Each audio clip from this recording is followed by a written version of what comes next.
앞서 리포트에서도 봤듯이 우한 폐렴의 전파력이 메르스보다 높습니다. 그런데도 우한 방문자가 아니다, 또 증상이 없다, 이런저런 이유로 검역 대상에서 빠진 사례가 나오고 있는데 우리 정부의 대응을 조정린 기자와 자세히 뜯어보겠습니다.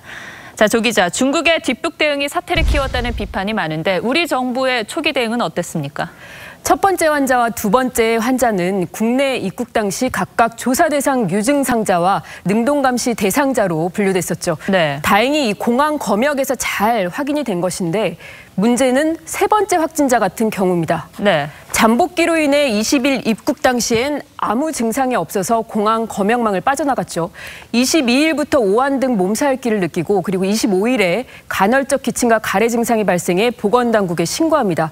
그러니까 첫 증상부터 격리되기까지 나흘간 지역사회에 머문 것이죠. 네. 전문가들 사이에선 우려했던 일이 발생했다는 목소리가 나옵니다. 공항 검역대에서 잠복기 상태거나 환자가 해열제를 먹고 들어와 검역망에서 놓칠 수 있는 경우, 이 상황을 가장 우려했는데 그 이유는 잠복기의 감염자가 이 지역사회에 들어올 경우 지하철 등 다중이 모인 장소에서 활동해 2차 감염자를 대량 발생시키는 슈퍼 전파자가 될 수 있기 때문입니다. 네. 그런데 세 번째 확진자는 23, 24일 음식점을 가는 등의 일상생활을 한 것으로 확인이 돼 보건당국은 더 긴장하고 있습니다. 자, 그럼 사실 감염은 됐지만 잠복기인 경우는 증상이 없는데 이럴 경우에는 현장에서 검역으로 구분할 수는 없다는 이야기입니까? 질병관리본부에 물었지만 불가능하다는 답이 돌아왔습니다. 어제까지 기준으로 중국에서 국내로의 입국자 현황은 하루 평균 3만여 명입니다. 우한에서 오는 하루 평균 입국자는 196명으로 확인되는데 정부는 이들을 대상으로 발열 등 의심 증상을 파악하고 있지만 공항 항만 검역만으로는 100% 막는 것은 불가능한 것으로 보입니다. 전문가들은 보이는 현상만 뒤따라가면서 대응하면 실패할 가능성이 있다고도 지적합니다. 보이는 현상만 뒤따라가면 실패한다. 자, 그럼 뭐가 중요하다는 겁니까? 증상이 의심되면 일단은 민간 의료원보다는 보건당국에 스스로 신고하는 게 중요합니다.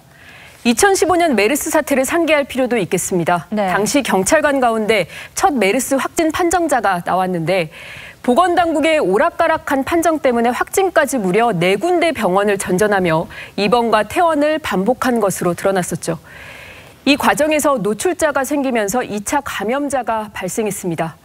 민간 의료원의 선제적 대응이 얼마나 중요한지 보여주는 중요한 선례가 됐죠. 현재 민간 의료원의 준비는 그럼 어떻습니까? 잘 돼 있습니까? 네, 신종 코로나 바이러스 검사법은 현재 질병관리본부와 전국 17개 보건환경연구원에서만 진단검사를 실시하고 있고 민간 의료원에는 검사법이 아직 배포되지 않은 것으로 확인됩니다. 그렇군요.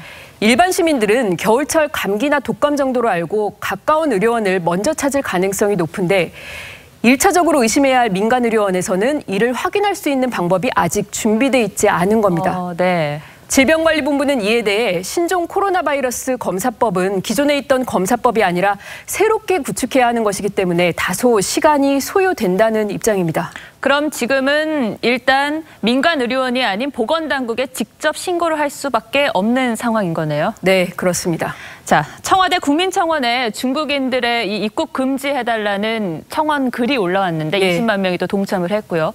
실현 가능한 일입니까? 현실적이지 않다는 게 대체적인 지적입니다. 예. 만약 WHO에서 비상사태를 선포하면 출입국 제한을 권고할 수는 있지만 WHO는 아직 그 정도 상황은 아니라고 판단하고 있습니다. 질병관리본부도 WHO가 비상사태를 선포한다 하더라도 지금껏 무역이나 인구이동 전체를 금지하는 조치가 권고된 적은 한 번도 없다고 밝혔습니다.